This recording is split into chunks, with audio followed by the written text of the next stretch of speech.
That was an interesting meeting. You did everything but say, I hope these jobs are union jobs. Come on. You may say that. I thought we got that in there. You said the politically correct version of. Okay. Please. Pledge allegiance To the flag of the United States of America and to the republic for which it stands, one nation, under God, indivisible, with liberty and justice for all. Thank you. Welcome to the August 3rd County Council meeting. Ms. Zembo, would you do the roll call, please? Mr. Brown. Present. Mr. Kuzic. Here. Mr. Giovanni. Present. Mr. Gofredo. Here. Mr. Heckman. Present. Mr. Lott. Here. Mr. Myers. Here. Ms. Fargo Hefner. Present. Ms. Zirinsky. Here. All present. Motion to approve the minutes of July 20th. So moved. Second. All those in favor? I was like, wait. Courtesy of the floor, I have a John Howard. Sir, you have 5 minutes to address council. And please say and spell your name Did you say for the record. Then we'll John go from- Howard, Howard. You have 5 minutes. Thank you. Thank you very much. I need to make a couple of comments. Pennsylvania is very lucky because they received $1.77 billion in 8 grants to do broadband, which is more than New York and New Jersey combined.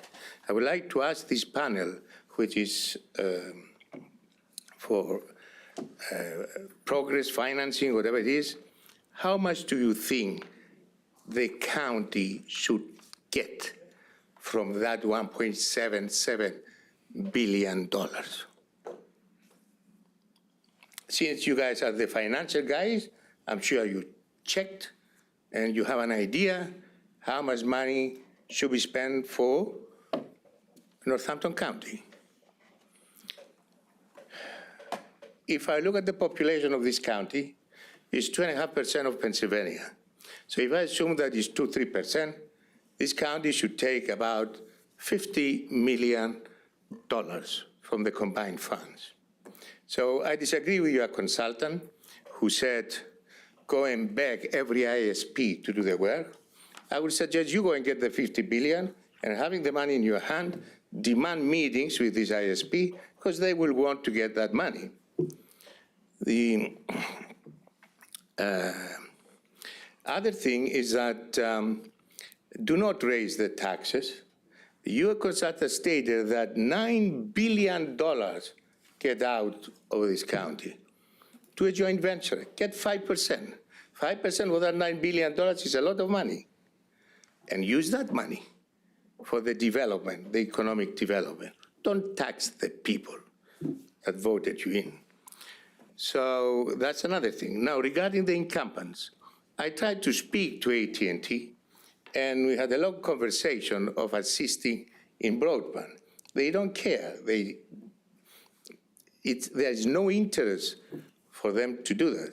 I tried to speak to Verizon. I was connected with Bangalore, India, to discuss what to do in Upper Mount Bethel. So if you guys get the money, you can dictate the terms to each of the ISPs. We've decided to proceed and bid using 4 out of 8 of those 8 funds for Northampton County. The capital fund, which ends in August 9th, it will be the first. Next Wednesday, we will be sending to the capital fund to get permission to proceed and start doing work in the county. So it is not true that the small ISP needs to get a letter of credit of money from the bank. You can get the 25% from another fund, and that will go towards doing, let's say, the broadband. So I do not agree with your consultant, who, from what I see, he is not from Pennsylvania. That's all. These were my comments. Oh, I have 2 minutes? Oh, very good. Well, let's see then. Okay. Well, I will give you these 2 minutes because I know you have important work to do. And I need to go home and eat something. Thank you, sir. Thank you. Dennis Henry, is that who it is? Your turn, sir. You have 5 minutes. State your name.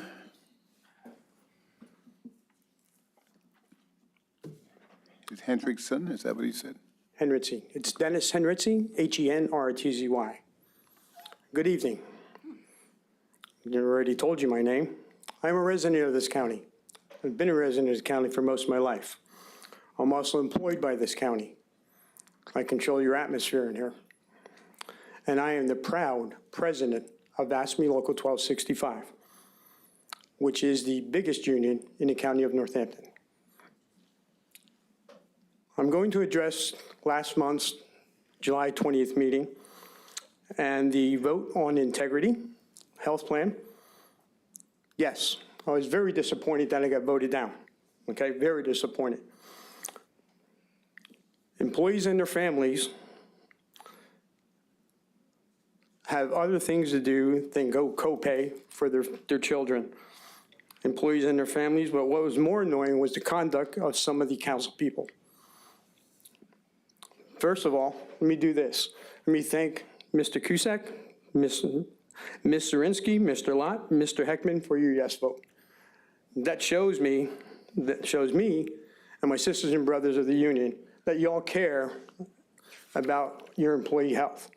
The more employees stay healthy, the bigger the workforce, the better the workforce. As you know, there are some employees that live paycheck to paycheck in this county, in this building. Sometimes it's picking between, do I take my son or daughter to a doctor because they're sick, or do I have something to eat on the table? It's a hard decision, $20 for the copay, or they get $20 and we have something to eat that night.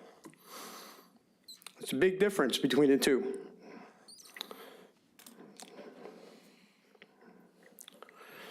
Where here, if the rest of you, of the 5 that voted no, should have voted yes. With that being said, I would like to address the 5 people, 5 council members who voted no. I'll start with Mr. Brown. Mr. Brown, I expected a no vote from you because when you were county executive, you took a Cadillac plan that we had, threw it away, and got a different plan, which really teed off a lot of employees. You have 2 minutes, sir. Thank you. Threw it in the garbage, and that told me that you really didn't care that much about the employees' health because of that plan. Mr. Giovanni, you spoke about your wife. You had a hard time making the decision. You spoke to your wife. You were on the committee. You had the most understanding of what was going on. So that no vote, I didn't understand it. I still didn't figure it out, but give me some time. I will. Mr. Gaffredo, I thought your mother taught you better.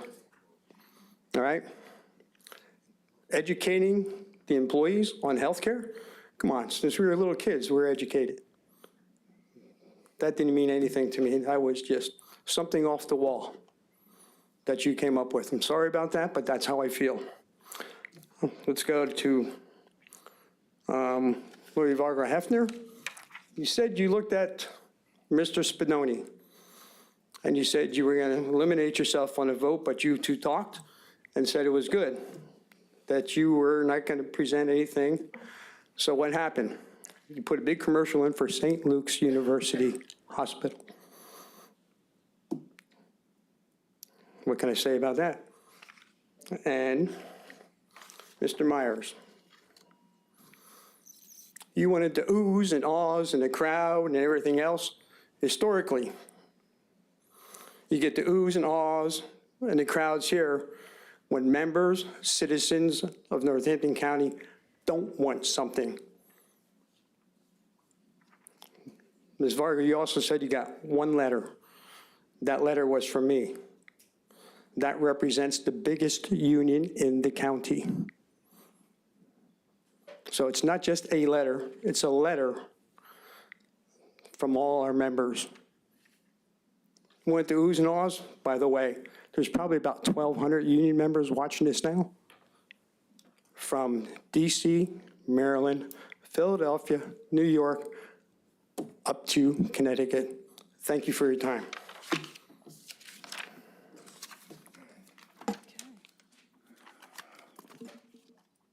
Is there anybody else from the public would like to address council, because it is courtesy of the floor at this time?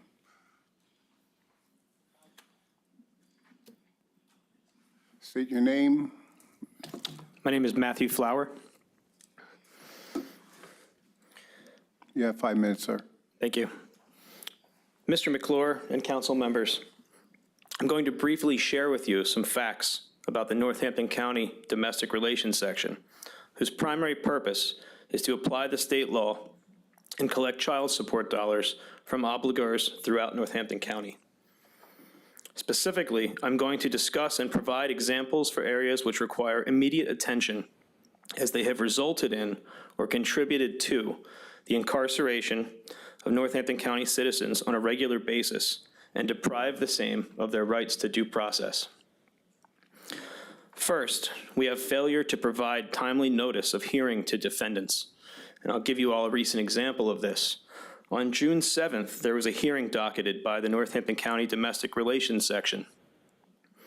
On June 25th, that notice was postmarked to the defendant in that case. So for 18+ days, notice to the defendant was delayed and sat on a desk or in a mail bin or some other place that was not at the post office. Was it malice? Was it incompetence? I want to know why. I think you all should want to know why. They refused to respond to properly submitted subpoena requests. As some people don't know, the Domestic Relations Section operates as their own prothonotary, and they are the only agency in this county that can issue subpoenas for domestic relations cases. The employees and conference officers there have no idea what the subpoena process is or what their responsibilities are in regard to that process. Upon receiving a properly submitted subpoena request, the defendant in that case was told to go to the law library and that the Domestic Relations Section does not offer legal advice. Eventually, after multiple requests and a lot of back and forth, the section issued the subpoenas, but they did so without enough advanced issuance to serve them on the parties prior to the hearing date. Why don't conference officers and employees know their jobs and the rules that govern those jobs? They engage in ex parte judicial communications. In a defendant motion for continuance, in this same case, filed with the section and listing a proper advance notice to appear in motions court, was served on the Domestic Relations Section. That defendant motion was presented before a judge without the knowledge or consent of the moving party, the defendant. The defendant was then informed by email that the motion they never presented was denied. Luckily, that ruling was overturned by Judge Daly and the case was continued. But that never should have been necessary. You have 2 minutes, sir. We shouldn't need to involve the judiciary to correct policy errors for an executive agency. Lastly, the Domestic Relations Section ignores the SSR, the Self-Support Reserve. That is an amount that is earmarked for a person to support themselves and their families that is protected from garnishment and collection. As of 2022, that amount was $1,063 a month. Defendants have wages garnished by Domestic Relations Section with no notice of garnishment until they see their pay stub. There is no hearing on the amount to be garnished, and there is no appeal process. These garnishments fail to take into consideration the income of those whose wages are being garnished, in that the self-support reserve is not maintained or addressed in any way by garnishment orders to employers. The result is that some of the most impoverished citizens of our county, who have neither the resources to hire legal counsel nor the technical knowledge to defend themselves against these executive agency violations, are at most risk of these abuses. So, Mr. McClure, I ask you, how many people are in the county jail right now because they either didn't know that your executive agency broke a rule or they didn't know what to do about it? I don't know the answer to that, but I suggest that you find out. I suggest that our council implore our executive to find out. And until we do find out and take appropriate You have a corrective minute. actions, we should not allow the domestic relations section to petition the court to incarcerate one more citizen of this county. Thank you all very much for your time. Thank you, sir. Do we have anyone else wants to address council? Come forward. Good evening, State Council. your name, address, please. Good evening, Council. My name is Lance Wheeler. I'm a resident of Northampton County. I live in Eastern Pennsylvania. You have 5 So- minutes, sir. Thank you. I'm here tonight just to, again, I don't want to step over my bounds, but July 24th this year, my wife filed a support hearing against me. I went to the support hearing, and again, I'm going through a divorce. My wife works for the county of Northampton. She's a payroll specialist. I brought this to the attention of Stephen Barron and Charles Dertinger. It's now been 8 days. My wife and I had a hearing on the July 24th. Now, again, I know what the rules are. I went in there without no paperwork. The conference officer, again, did not know who I was, but again, kind of like she cited to my wife, who was a prior domestic relations that I thought. We sat there, we had the hearing. My wife gave her 22, 21, 2019 statements. I'm a self-employed contractor for Northampton County. I'm a constable. I get paid through disbursements. My wife works in payroll. For the 15 years we were married, she never was able to take my personal paperwork and open it up in her office. Well, back to the hearing. We have this hearing. My wife submits my 2019, 2021, 2020, 2019, all four, 19, 20, 21, 22. She's been out of my residence since September of 2020. I'm just bringing it to the attention of the council, which I already talked to Mr. Dertinger, Mr. Barron. I didn't get no answer. I feel my federal rights have been violated because someone in this office, and there's no way I did my homework, that she was privy to bring my information to council. The conference officer belittled me saying, well, you made $91,019, this and that. Okay, ma'am, I agree, but we were separated in 2021. Why are you taking her information that I did not provide to you? Not only that, the county of Northampton knows that the IRS, they can go upstairs and push a button, put a social security number and get anything they want.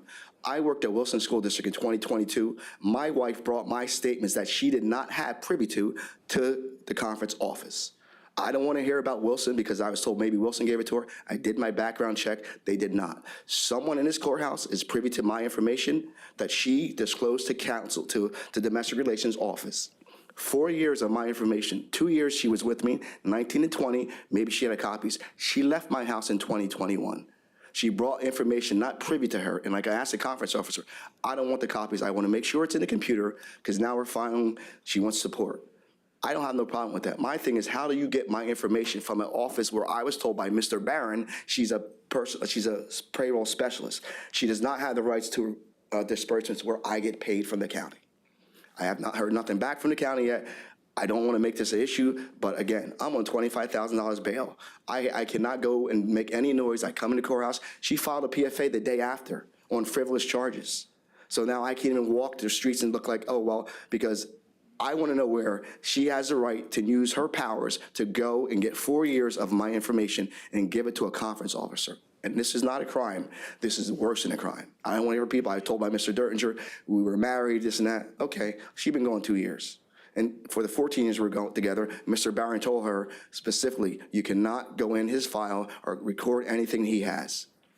I'm just bringing it to council. I just want someone to look into it because I have not heard nothing in 9 days. Again, my wife went, she works for the payroll. Jamie Wheeler, she's a payroll specialist. I get paid by the county as a contractor. She went and exposed my 2019, 20, 21, and 22 information to domestic relations, where domestic relations is supposed to ask me to authorize that to happen. So I don't know if this is a crime, if they should just let it go. But again, I don't know where to go with this, but I feel that if this happened to me, what about all the other people that are contractors, that they have information that they can go take and give out? So that means someone can come and say, get information from my husband or my wife. I want to find out how much she makes.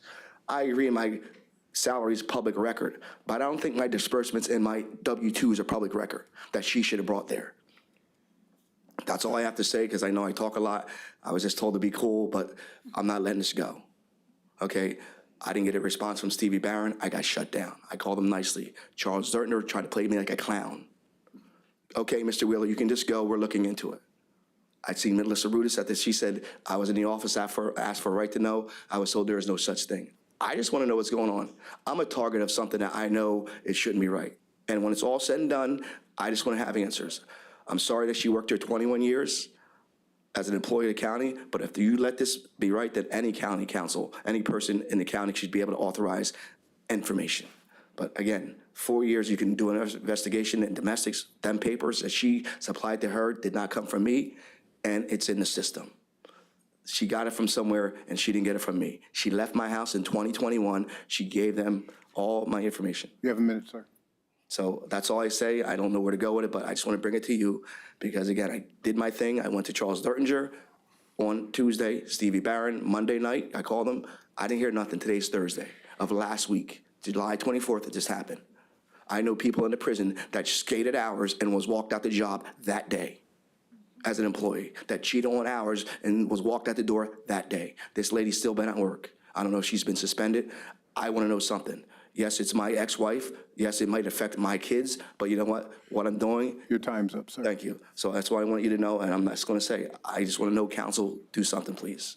Thank you.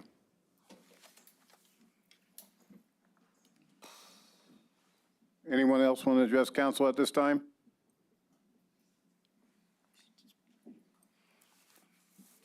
All of domestic relations. Mr. County Exec?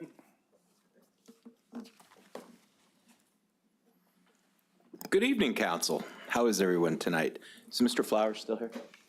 Mr. Flower, the Domestic Relations Division is not under the jurisdiction of the county administration or the county executive. It's under the jurisdiction of court administration. So I heard what you had to say tonight, but unfortunately, I do not administer domestic relations. The council's going to have a courts and corrections meeting in the very near future. Mr. President, I don't know when that is. Maybe you can tell Mr. Flower. He can come here and during courtesy of the floor of that meeting, lay out what he laid out here tonight. Maybe someone from court administration will be here to answer his questions, but those folks don't work for me. I just want to talk a little bit about the resilience of our residents as they clean up and recover from the biblical severe flash flooding we sustained on July 16th. You know, whether they live on Little Creek Road or on Main Street in Bangor, it's just amazing the hardiness that our folks are demonstrating as they try and recover and clean up. And the county has been trying to assess their damages for them. And I think it's important before I give the report on that, and I think council needs to know exactly where we are. It's important to let everyone know that if we don't get a federal disaster declaration, which is not triggered until the $23 million mark is hit, we will not get any individual assistance from the federal government. And it is only the federal government that gives this type of disaster assistance. Unfortunately, the Berks County storm system did not occur on July 16th. It was before that. So only Bucks and Northampton counties' damages will be considered toward that total of $23 million, and the Berks damages will not. I can't say for sure as I stand here tonight whether Northampton and Bucks together will hit the 23 million, but it is more daunting now than it would have been if Berks could have been included in our storm system. But let me give you the most up-to-date information that I have. NCEMS, Northampton County Emergency Management, continues to gather accurate and detailed damage assessments following the severe flash flooding that took place on Sunday, July 16, 2023. FEMA joint assessment teams were on site yesterday, August 2nd, and today, August 3rd, to survey the damage. FEMA and PEMA are working collaboratively with Northampton County Emergency Management Services and municipal officials to conduct assessments for both individual assistance and public assistance, and to complete the joint preliminary damage assessment. Let's remember what individual assistance is. Individual assistance, think of damage to your home. Public assistance, think of damages to roads and bridges, okay? Following this week's site visits, FEMA and PEMA will together evaluate numbers and will determine if the damage can move forward for a presidential disaster declaration. FEMA and PEMA are still waiting to receive impacted damage reports from PennDOT. So PennDOT's numbers get included as well. So if there's a state road or a state bridge that's damaged, it's not reflected in our numbers. I'm going to give you a number in a moment, but I need to caution everyone that this number could go up or down depending on what FEMA or PEMA determines is damage that should be included in the damage assessment toward a presidential declaration. For example, FEMA may not, I don't know this for certain, but may not consider someone's washed out driveway part of the damages that FEMA would allow to be included in our overall assessment. As of today, August 3rd, preliminary public assistance damage cost estimate. Accumulatively, countywide, damages are currently estimated to be $10,181,006.57, with some of the affected municipalities still working to report their estimated costs. This estimated cost to date includes $400,000 in damages to county bridges, and that's been updated. It's about $450,000, and our engineer, Benish, has sent those figures to PennDOT. When the governor visited last week, he brought with him the Secretary of Transportation and the Director of Emergency Management, and it seems as if there is going to be some help from the Commonwealth for us with our bridges that are total damages are about $450,000 to $500,000, and help for the municipalities who own roadways that were damaged as well. They did not promise that, but I got very strong indications from them that they would be giving us significant assistance in that regard. Approximately $1.6 million in damages were reported in Forks Township. $1 million in damages in Lower Mount Bethel Township. $3.7 million in damages in Palmer Township. The 2023 public assistance county and state threshold figures state that Northampton County must accumulatively, municipalities and county document a minimum of $1,389,502.44 in public assistance damages. We've obviously done that. And in addition, we've talked about the total number, which is to the $23,014,790 in order to make us eligible for a presidential disaster declaration. Fortunately, assistance from the federal government is not guaranteed. Are there any questions about that? Mr. Hickman, Mr. McClure, the 23 million, specifically, is that for the region or the state or what? That's for each of the accumulated damages from all of the counties who were, yes, in the whole Commonwealth, who were affected by that storm. So you gave us ours. Yes. Which we are approximately halfway there at this point, which could go up or down. the 10 Yes. million. Yeah, they're not going, I'm told that they're reducing some of our damage All estimates. right, now Bucks got hit really hard a few places. They did. Anecdotally, I've heard, though, that they don't have the severity of damages to infrastructure that we do. So other than Northampton, Bucks, Berks, what other counties were really affected by this specific? Well, interestingly, that day, Lawrence County also had some very serious flood. As you know, that's on the border with Ohio. So it probably not going to get us to 23 Did million. they go by the day? Like, It's the storm system. so the system yeah. itself, which could take Yeah. 2-3 days? Yes, Okay, but it was quick. yeah, all right, thank you. So there was no damage north? No. I mean, Not to the extent that, that they're reporting. I mean, for instance, I don't think Lehigh's reported any damage at all. that was my next question. Mr. Golfredo? You already said that you don't think, at least initially, you don't think we're gonna hit that threshold. Do you have any idea where Berks is right now with their accumulated totals? I don't. And I don't think they may hit their county total, but they're not going to hit the state 23 million. So we have to hit it That's a individually? separate, it would be a separate declaration. Oh, okay, so So Bucks and, we and Bucks have to hit the 23 million, there's nothing and Lawrence. FEMA would be able to offer us that would be able to accommodate? So the Commonwealth has started a fund, which is $5 million for the whole state.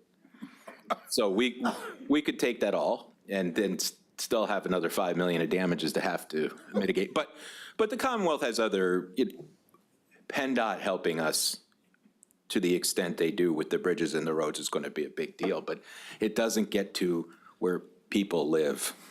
It gets people to their, but not, into those basements that had 4 and 5 feet of water in them. What the Bushkill damage did to those folks right next to the Bushkill, and they're not going to get compensated. Well, it's likely we won't hit the level for the presidential disaster declaration, which triggers individual assistance. Ms. Zirinsky? This is a real problem because climate change scientists say that we are going to be an area that is hit over and over with these storms. So if they only count individual storms, we could actually accumulate a lot of damage over a lengthy period of time if we keep getting hit.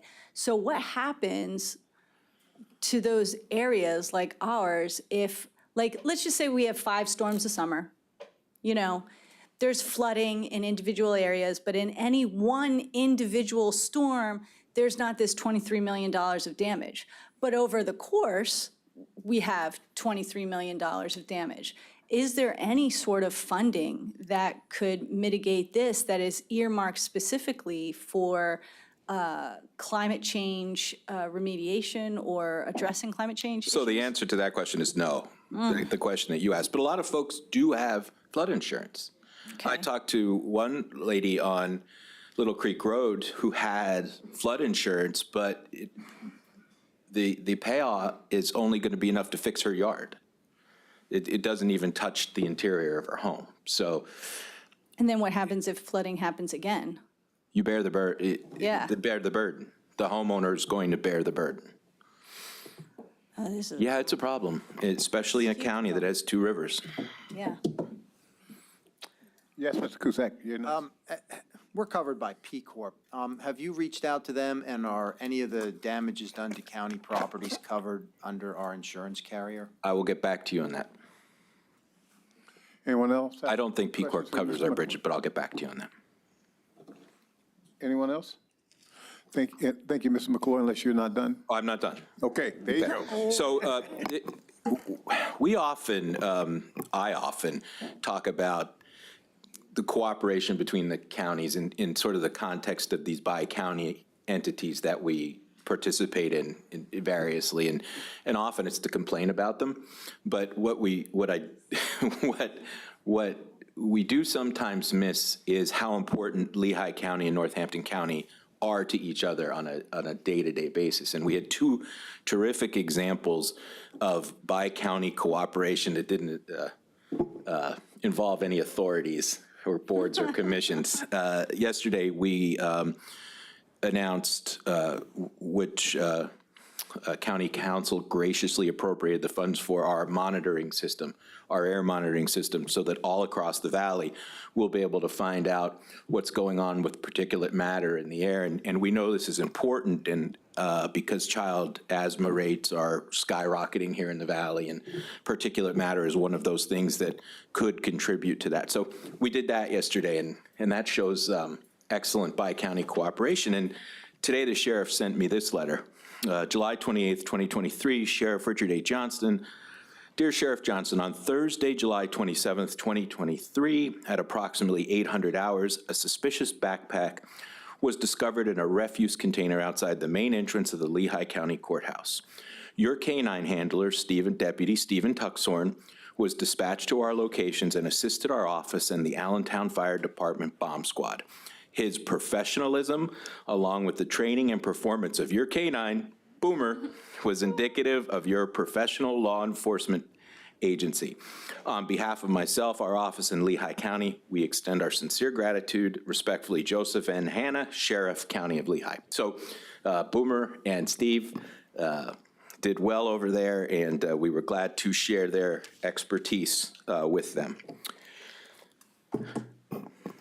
I wasn't going to talk about this because this is often the kind of subject that gets raised in the context of a Human Services Committee meeting, but there was a number that absolutely shocked me that I got this week, and I just wanted to share it with you. So you know, we do a lot of work in Northampton County on Veterans Affairs, and Alex Carrillo is just doing a tremendous job, and council created another position in that office to help him with the workload that he has, because we are so focused on the service to our veterans, including, you know, helping them with disability compensation claims, veterans pension benefits, survivors benefits, VA healthcare, educational benefits, home loan certificates of eligibility, VA life insurance, military records requests, recording of military discharges, discharge upgrade information, burial benefits, records of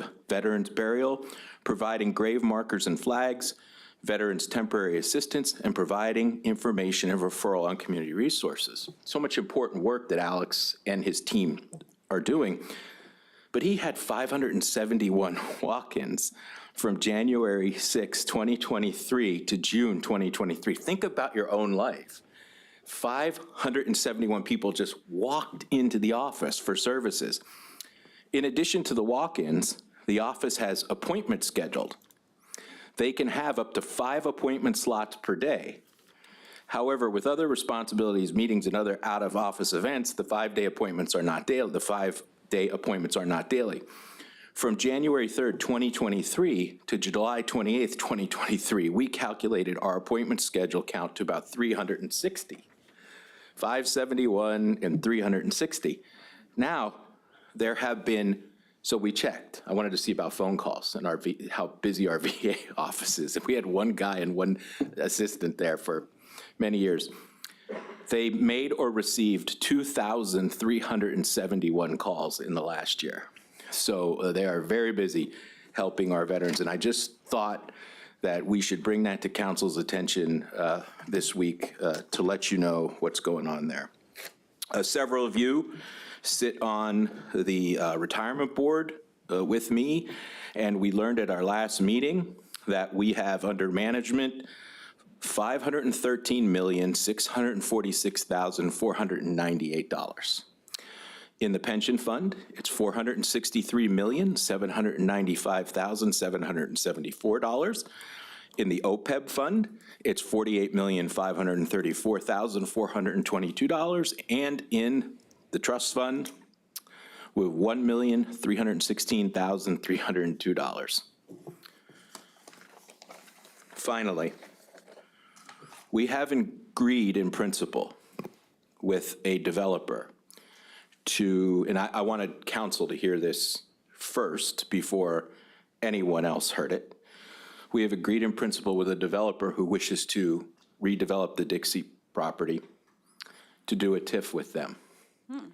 And I don't necessarily favor TIFs, but in the context of getting this, I prefer LERTAs, but in the context of getting this very difficult to redevelop property developed. We are negotiating with them over the terms of the TIF, and when we have a final negotiated TIF for you, we'll bring it to you for your approval.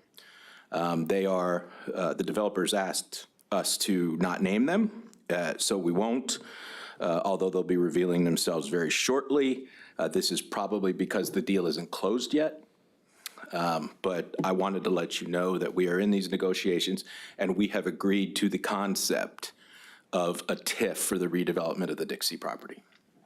Mr. Alfredo has a question. Sure. Can you disclose the use that they plan on? Sure, mixed use, so residential and retail. Thank you. With, I think, some other community sort of oriented space. There's a lot of space in there. Any other questions? That concludes my report. Thank you, sir.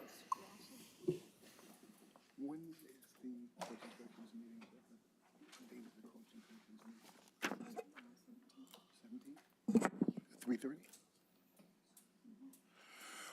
The gentleman that was here for domestics, it will be the 17th at 3:30 here, okay? You're more than welcome. With that said, we're going to move on to old business.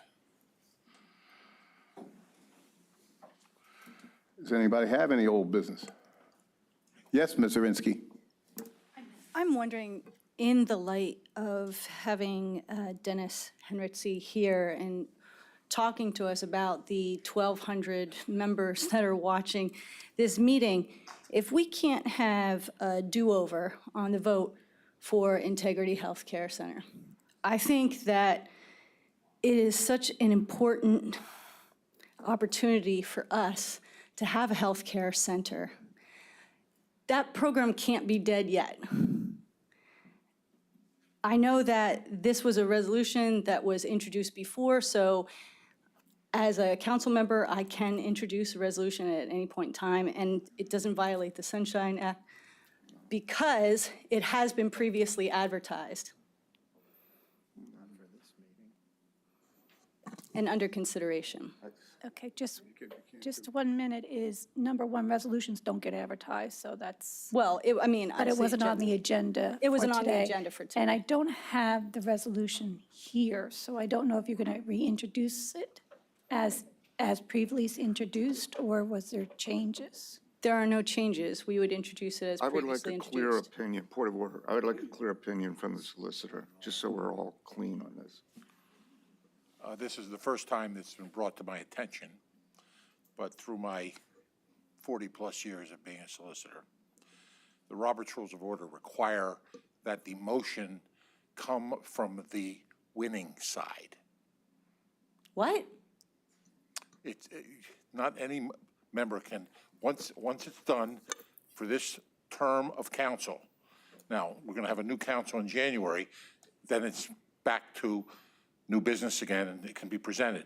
But at this term of council, it needs to be under Robert's Rules brought by a member from the winning side. That would be the 5 people that voted no. Right, but it's my understanding that this council never actually formally adopted Robert's Rules, and that all we have is our home rule charter, and the home rule charter states that any member of council can bring forward a resolution. Am I correct? I'm telling you, that's the Robert's Rules of Order, and you may be correct in that regard. But we never adopted Robert's Rules. I Am I understand correct that. on that? I understand that, but what I do is when I look to procedure and it's either unclear or not written or not verified, I look to Robert's Rules of Order. So that's just what you defer to, but that's Yes. not what we'd have to adhere to. So I just need a second. Is that, as far as I'm concerned? I think you're correct. We haven't adopted Robert's Rules of Order. I'm trying to tell you what the direction would be from a parliamentary point of view. Thank you. I hear you. I want a Well, it second. hasn't been seconded yet. Can we talk? Did she make a motion? She did I not made make a motion to You want it have, just the way it was? just the way it was. You want to restate that so it's crystal clear what you want? I would like the resolution previously voted down by council to be reintroduced at this meeting with the same verbiage that it had before, with no modification. Is there a second? Sure, I'll second. Did you call for a vote? So- No, Discussion. no, yeah, Discussion first. discussion. Go ahead. I just want to say that one of the reasons why I really want to bring it up was because Mr. Myers had said that he was on the fence about it and that he wanted to hear from the people. Dennis Heritzi is here representing AFSCME. These are the people that it directly affects. That letter that he wrote directly says that many people in the union, he can't just come forward and give a union letter. He has to have union consent. So the whole entire union is behind this. Why deny the union members the healthcare center that they have asked for? So in a sense, we haven't filled the room, but we have, with all intents and purposes, overfilled this room with the amount of people that support that healthcare center.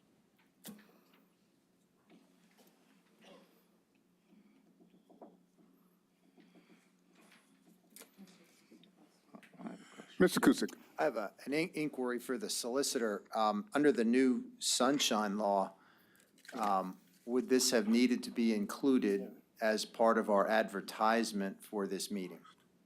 It is a resolution, and it would require advertising, But it was previously introduced. but it's being considered again on a new basis. It would not require advertisement under the Sunshine Law, it was just a motion. Ordinances and resolutions require advertisement and compliance with the advertising under the Sunshine Law. Mr. Ron, it's your turn. Hey, I'm not the only old one up here, am I? He's Okay, give me this. look, I voted for it. I know. And with all due respect to the union leader, and I know him, he's speaking on behalf of the union members. He's not all the union members. He's speaking on half as a representative, which is fine. I heard what he said. I understand. And I'm looking forward to his support when we get the wage study back, that he won't have to worry about people working paycheck to paycheck, and we'll help get them some more money in their pockets.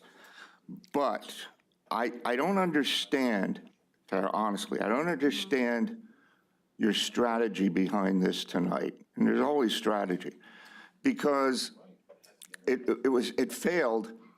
We saw an attack on the council members who voted against it, and I voted for it. Calling them names, oh, they're terrible, they're this, that, this, that. Now, in some places, hitting people over the head might change their mind, like attaching electrodes to parts of their body. But I haven't seen it work up here in my time. I haven't seen anybody who gets clubbed over the head and called names all of a sudden say, you know what, I've seen the light, I'm going to change my vote. Now, hear me out. As I said, I voted for it. I think it would be a good idea, and I still had questions. I mean, despite being told we answered every question, I don't think we answered every question, but I agreed with the intent for the employees. If you have that vote tonight, or if you have it next week without any changes to the resolution, any changes, you're going to get the same outcome. And I don't know what purpose that serves. It certainly could serve the purpose of politically possibly trying to damage someone, or whatever the point is. But I seriously don't, everything that was said before when the vote was had. So I'm not saying don't reintroduce a resolution, but to say I want to reintroduce exactly the same resolution that just a couple weeks ago went down the tube, I don't see how you suggest it's going to change anything. Maybe if a new resolution were introduced with certain changes to it, that might have an effect. Or as you said, look, we all know after January 1st, it's a 90% chance the thing's going to pass. So, I mean, based on what the election results will probably be. But that being said, You're very optimistic about that then. I'm a realist. I get my optimism through realism. But my thing is, No, I'm not opposed to revisiting it. I'm not opposed to another vote. I'm just saying, I don't think the union boss is sitting out there. This thing's going to go down 5-4 if it's voted on tonight. And you're not going to embarrass any of these people. They voted because that's how they believe. So unless we make a change, unless we look at this again with some maybe different things, I just don't see why you would want to vote on it again tonight. And that's all. That's my opinion. Can I rebut that? But there's no rebut. I mean, Well, I mean, if we're having a dialogue. We are in discussion, and you can, unless Right. someone else needs to talk first, because you spoke before. Anybody else want to address it? Mr. Brown? I'd actually like to make a motion to table this whole discussion. Is there a second? No discussion. Vote on the table.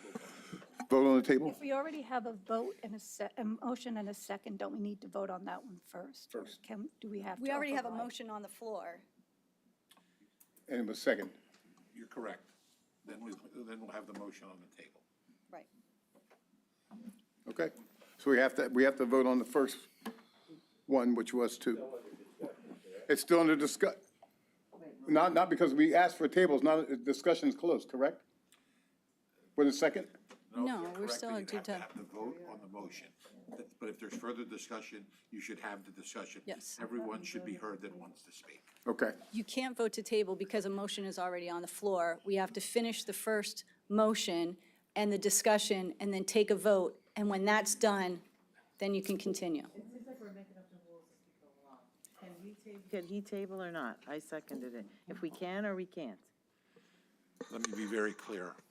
It is very important for me that each council member be heard. That is a poll star that I live by and that I will rule by on every occasion, that following the procedure and the law as I understand it, I want everyone to be open, voluntary, and free with the discussion. I do not want to cut anyone off. Okay. With that said, I believe Mr. Lott had his hand up. I will make this real quick. I will rebut Mr. Heckman's statement.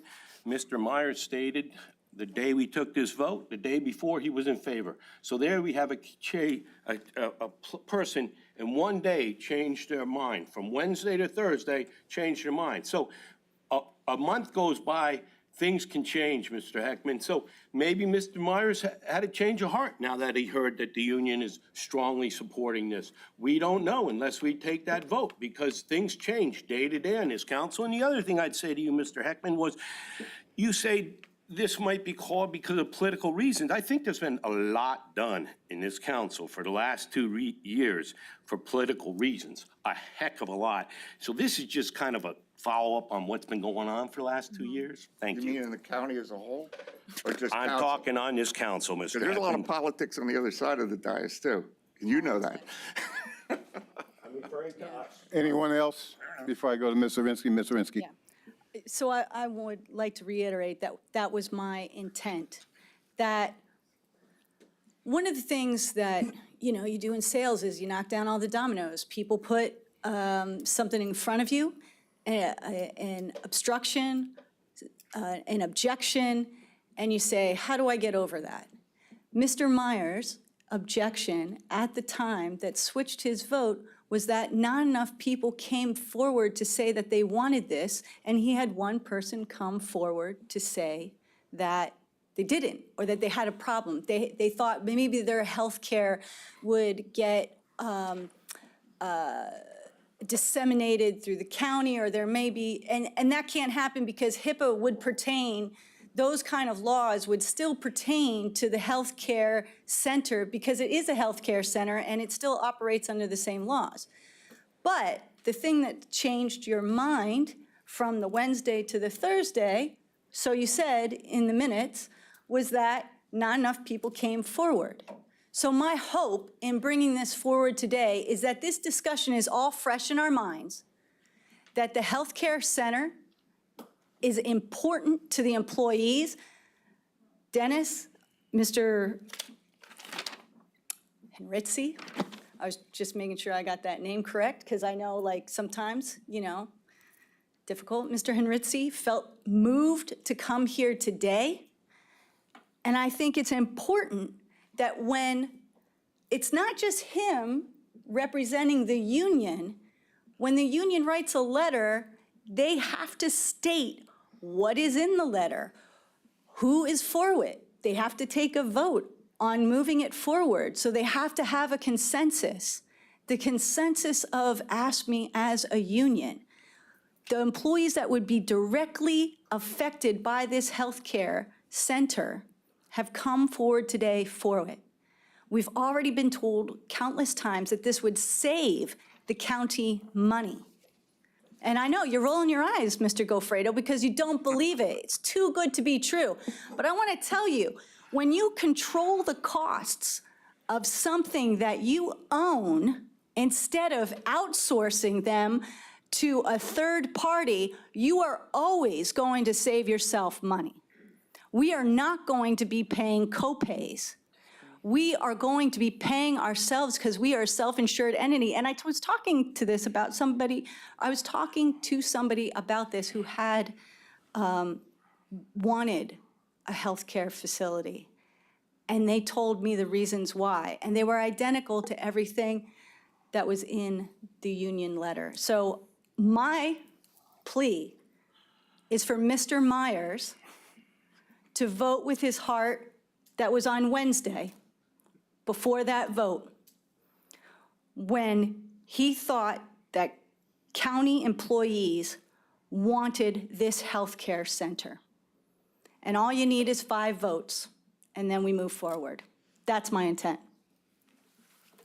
Mr. Cusack, and I'll get to Mr. Galfredo. since I'm sitting I here guess, center. I mean, I supported this and I would again.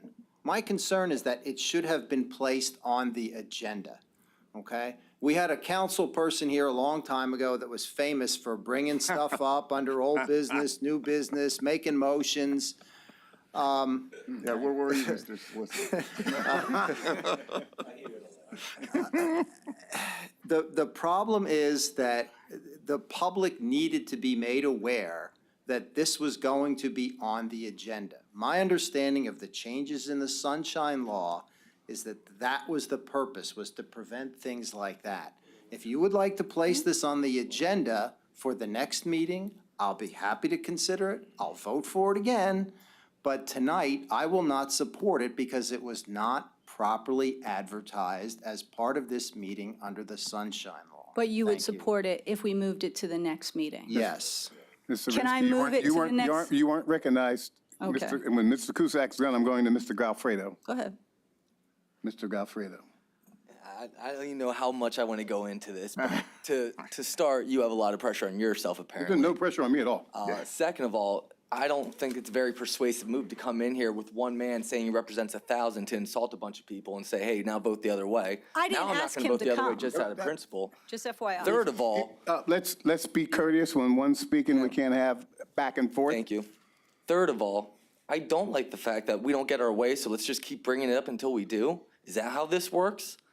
Fourth of all, saving money guaranteed. As somebody that's in business, has to deal with things like this every single day, economies of scale is the definition you should be looking at. If I wanted to save money, would it make sense to plant apple trees in my yard so I can have free apples? No, because I have to maintain them, I have to trim around. There's all kinds of expenses that come along with it that you might not be thinking, yeah, I get the apples for free, but what about everything else that goes with it? So yes, I think that it's too good to be true. I will not support it because I think it's a bad idea for the county. And I'm not just concerned about the county employees, I'm thinking about the taxpayers that have to pay for it. Thank you. Okay, Mr. Rinsky, and then I go to Mr. Brown. I will withdraw my motion and ask that this be placed on the agenda for the next meeting. That's another motion. Is it? No, I withdrew my motion because you're I can withdrawing it. withdraw my motion Okay. because I made it. Okay, well, Withdraw her Okay. motion, and now Kevin has to agree to the withdrawal. okay. Now, Mr. Brown put into a motion to table this. Am I correct? Yes, he did. But that, Was it second? I'll second. Well, you motioned to table the motion that she made, right? So that's But I done withdrew and it. over with now because she withdrew it. So there's no discussion? right. Just a minute, please. She has withdrawn that motion so that the motion to table is moot. Now there is another motion that's made, and if there's movement there, you need to make that motion again. I'll second that. Hold on a second. What's the second? Now the motion is The to... motion is to put the healthcare center on the agenda for our next meeting. Second it. And you withdraw the first motion. I withdrew the first motion already. So now you can have discussion on this. First, you need a second. I need a second on that. Mr. Brown, do you have anything to say? Yeah, I have a question for the solicitor. So this was a contract that had gone through the RFP This was a contract that had gone through an RFP process that was then brought before council. Council voted 5-4 not to award the contract at the executive's request. So on the flip side, because that was a negative. Now, can we bring up a contract that was awarded, reintroduce a resolution, and withdraw that contract at any given time, even though a contract has been issued and signed by the executive? That would create chaos under the contractual law. There'd be the right of That's not, reliance. I'm not asking whether it creates chaos or not. I'm asking for, can this body vote again on any contract that has either been awarded by this council, or in this case, turned down by this council? Because it seemed like, on balance, you can't do one if you can't do the other, and if you can, then basically this body could go back into any contract that's been awarded and say, I don't like it because it just passed by one vote, and therefore I'm going to keep reintroducing it until I can kill that contract. The answer is no. Please explain. When you have affirmative action and a contract authorizing the executive and the administration to move forward with a contract, they then have privity. There is reliance on the action of council, and there is a contract executed. This is a country of writings, contracts, and agreements. Thank you. Anybody else? Yes, Mr. Heckman, before I speak. I'll vote for this if it comes up at the next meeting, because I voted for it the last time. And honestly, I mean, I want to see it passed. That's why I was trying to, sometimes they say when you're in a hole, you're digging, at some point you should stop digging. And that was my feeling about this. Now, you can get mad at me, but politics is part of what we do. It's infused in our system. He knows it, his directors know it, the union rep knows it. So, I mean, to me, it's not a dirty word. I'm in politics. He's in politics. You're in politics until you leave. And maybe then you'll still be in politics.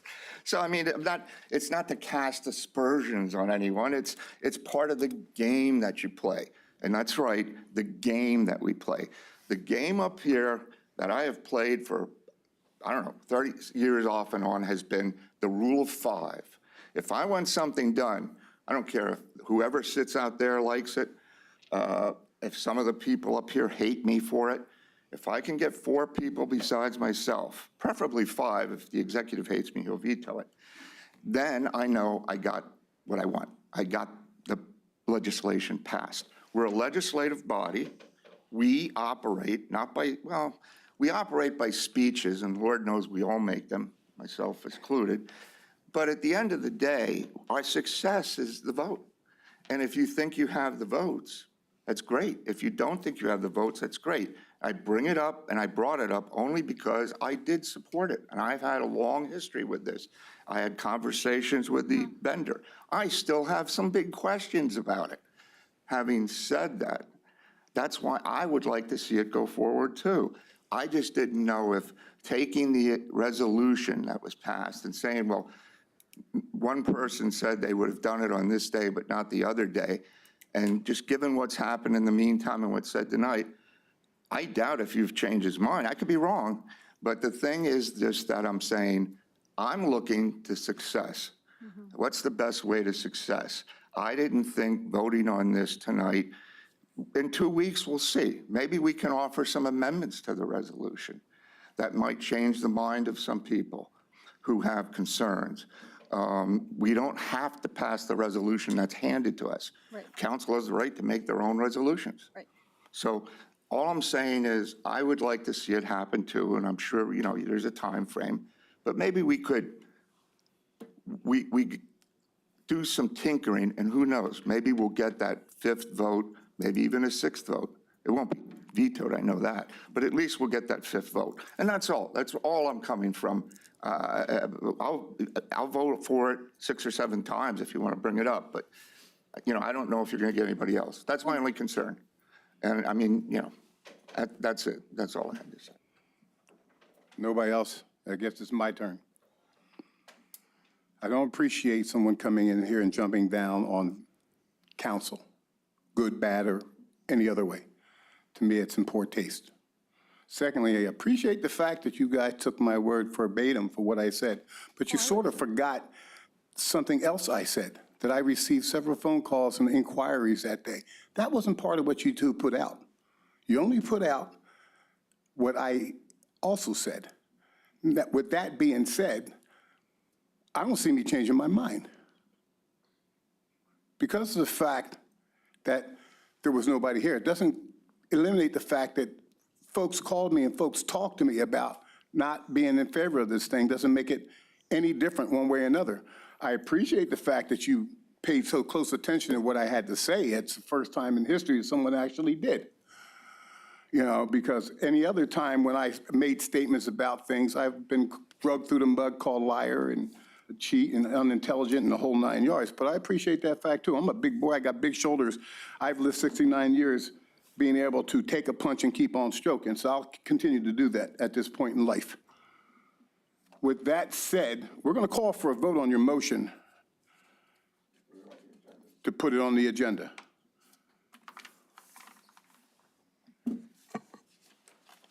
Ms. Rinsky. I don't know if it has to be voted on to actually, You put a motion out, we have to vote for it unless you want to pull it. no, I didn't say that. Yeah, why couldn't you just put it on the agenda instead of having it on a vote? Why don't you ask that? Do we, Does we it, have to to put something on agenda, does it need a resolution You to do put a that? motion out. Mr. Solicitor, I know, but I'm still under the questioning of that motion. If I could have the floor, Mr. Myers. I would You appreciate are addressed, sir. Thank you, sir. So is it necessary to have a resolution to put this ordinance back on the table? Or can we can a member bring this forward without the rest of the body? Bring it forward, yes, we've done that. There's been a motion and a second, correct. The question is the concerns that I've expressed. We have issues with the sunshine law. right, but it's going to be on the agenda for the next committee meeting. So it will be advertised. Not the next committee meeting. That's my going from the understanding- council. For council. No. My request was that that resolution be on the agenda for the next committee meeting. That's What not- Mr. That's Lott, not what was said.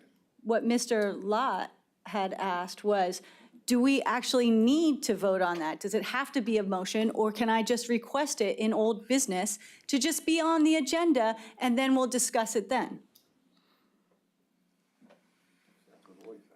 You have the right to bring forward a motion. That's in the Home Rule Charter. Any member at any meeting can bring a motion. The concern that I have, and let me emphasize this, is that the sunshine law, I would like to comply with that completely, fully, and without reservation. And I am concerned that if we do that, and there are complaints that the public wasn't notified, and it wasn't on the website, and wasn't advertised on the agenda, is that the way this council wants to proceed? That's the question. Hold on a second. Ms. Zembo? Can I ask for clarification? Good. Okay. So your motion was to put it on a committee meeting for discussion and not a vote, or do you want it for a council meeting for a vote? Because even if we bring it to a committee meeting for discussion, we still need to know if it's going to be on the council meeting for a vote. Right, for So- council. You kept saying committee. For this body, council, for council, next Next council Next meeting. council meeting. Okay, that's what I wanted clarification. This would give Dennis and AFSCME even more time to bring more people Right, forward. but I just wanted to clarify because you Right. kept saying committee. I'm sorry. So I just I'm a want to little make fuzzy sure what you today. were asking for. Not a problem. Okay. So my intent was that this gets heard next council meeting, giving any council member the opportunity to offer amendment or have AFSCME or any other employees that it affects come forward and say why it is important that we move in this direction, or even for Integrity Healthcare to come back and clarify any questions that you have once again. I just think that this is so important for the county moving forward that I would like to entertain it and give it just a little bit more thought. So, Mr. President, you gave, the conversation was for clarity. You called for the vote. This is continuing the discussion. Right, so I call for the vote. but we never got clarity on whether or not we had a vote for it, or we, The motion is to put the resolution back on the agenda for the July 17th county council. August. I'm sorry. We're in August, 17th. yeah, it's crazy. August 17th county council meeting. Everybody understand that? I'll call for the vote. Okay. Ms. Zirinsky. Yes. Mr. Lott. Yes. Mr. Myers. No. Ms. Fargo Hefner. No. Mr. Brown. No. Mr. Kuzic. Yes. Mr. Giovanni. No. Mr. Gofredo. Mr. Heckman. Yes, I find it pointless. Motion fails by a vote of 4 to 5. I never heard a vote like that before. Yes. It was an exercise, though, New was it business. not? We're moving on to new business. Consideration of approving the fiscal year 2023 annual action plan for the county of Northampton. Ms. Zirinsky, please read the resolution, please.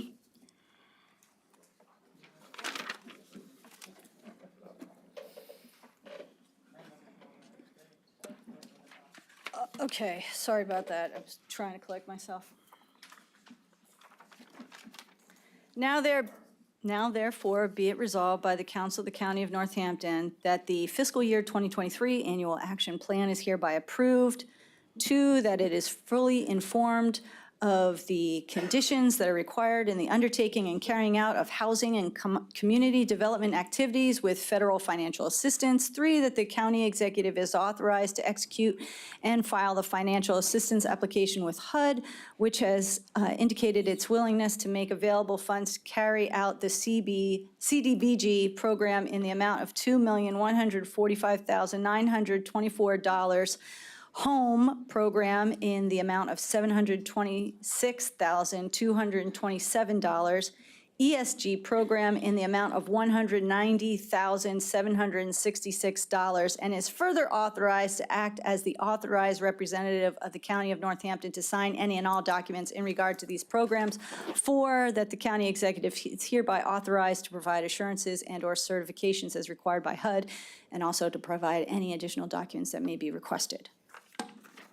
Discussion? We had this earlier. Call for a vote, please. Ms. Zirinsky. Yes. Mr. Giovanni. Yes. Oh, Did you have a You had a question? question. I'm sorry. President. I didn't see you raise your hand. Before you said the vote. I was going to say, when we were at committee, Ms. Fargo Hefner asked questions about the particulars of exactly what is in that. And do we have any other information? I know they said it was on the website. Just being a stickler for, I know it's, I'm going to vote for it, I'm going to support it. I just want to know if there's any other information that we could have on it. You have it? Oh, well, you're recognized, Mr. May I be recognized? Yes, you are recognized. So HUD-eligible activity, organization, Bathborough, energy efficient street lighting.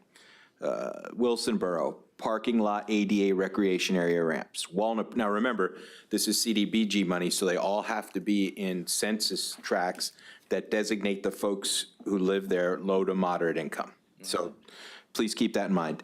Walnut Port Borough, Willow Ave water main and street improvements, Northampton County Senior Center restroom improvements, Easton Area Community Center, West Easton Borough accessible park improvements, Bangor Borough road paving and ADA ramps, NC Community accessibility projects, Penn Argyll Borough, Weona Park Playground Phase 2.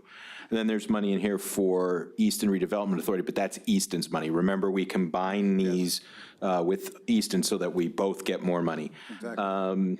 But they're doing capital improvement projects. Freemansburg Borough, amphitheater accessibility. So administration and planning, Northampton Borough Planning, county administration contingency costs, Wesley Church, back to school backpack program. North Penn Legal Services Fair Housing Activities, Community Action Lehigh Valley Affordable Housing Counseling, Lehigh Valley Center for Independent Living, Individuals with Disabilities Housing, Victory House Lehigh Valley Homeless Sheltering for Men, CACLV Second Harvest, Fresh Food Distribution for Pantries, Lehigh Valley Public Media Smart Snacks, Books for Families in Homeless Shelters, Easton RDA, that's their money. Community Action Lehigh Valley Slate Belt Rising Administration. We need to emphasize the Slate Belt because a lot of low to moderate income areas up there.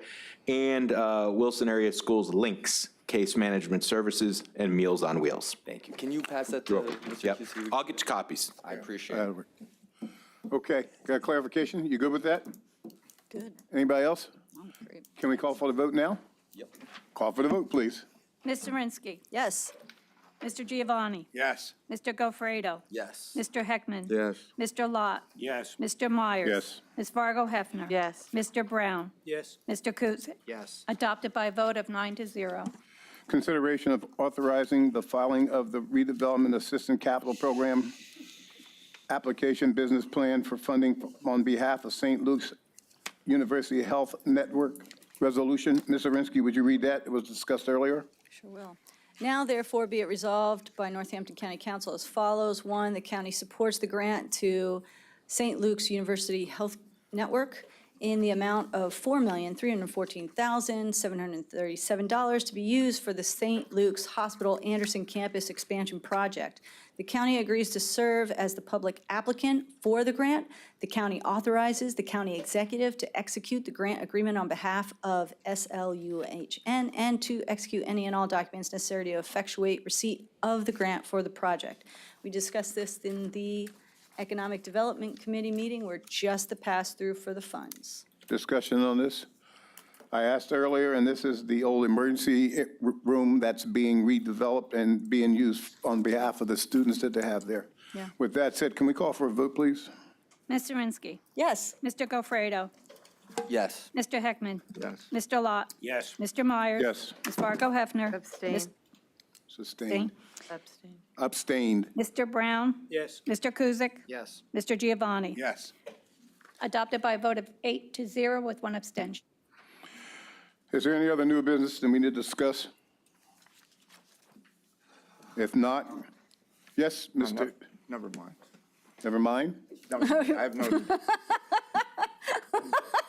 Mr. Kuzic appreciates that. That was a flashback to Yeah, a legend on council. No, I'm sorry. I apologize. Council committee reports, please.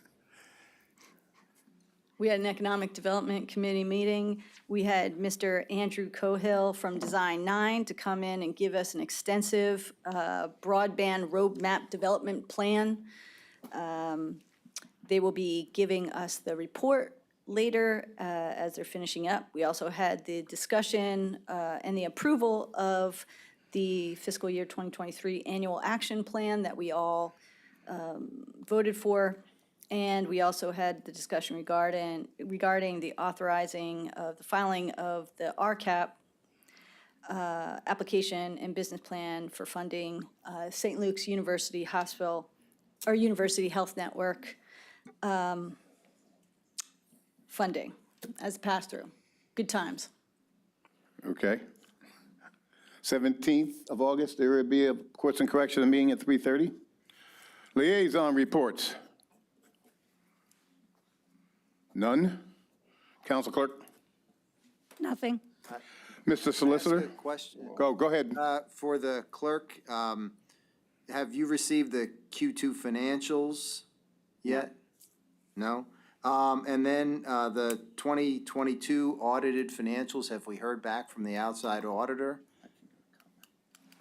Mr. I Heckman's going to answer spoke, that. yeah, she wanted to speak to me.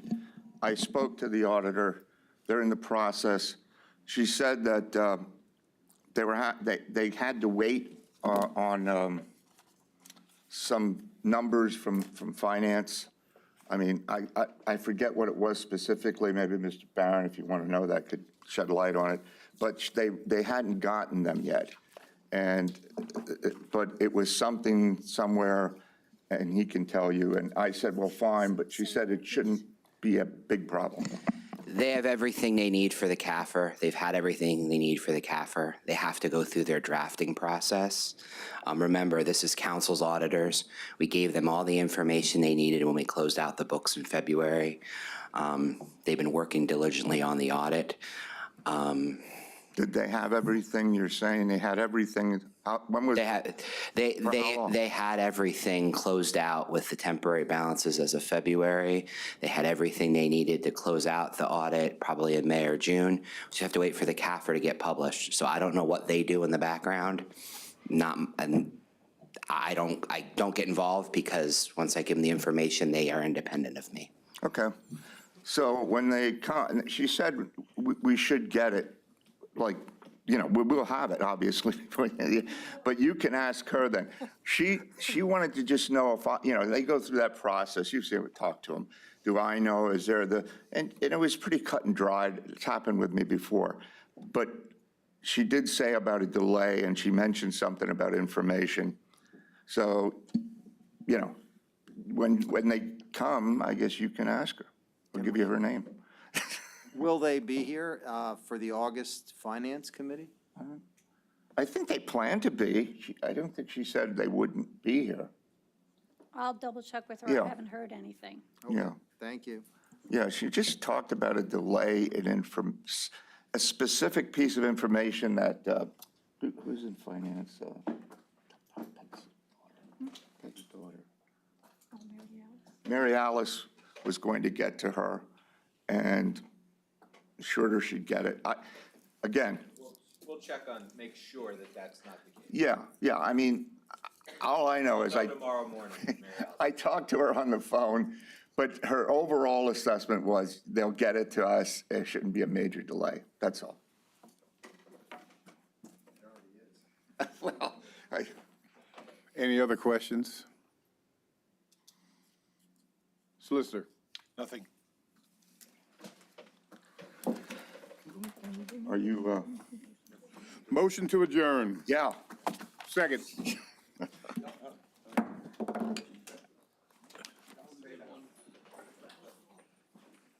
I'll blame it, Mr. Kusick. It's getting robust. It's getting robust.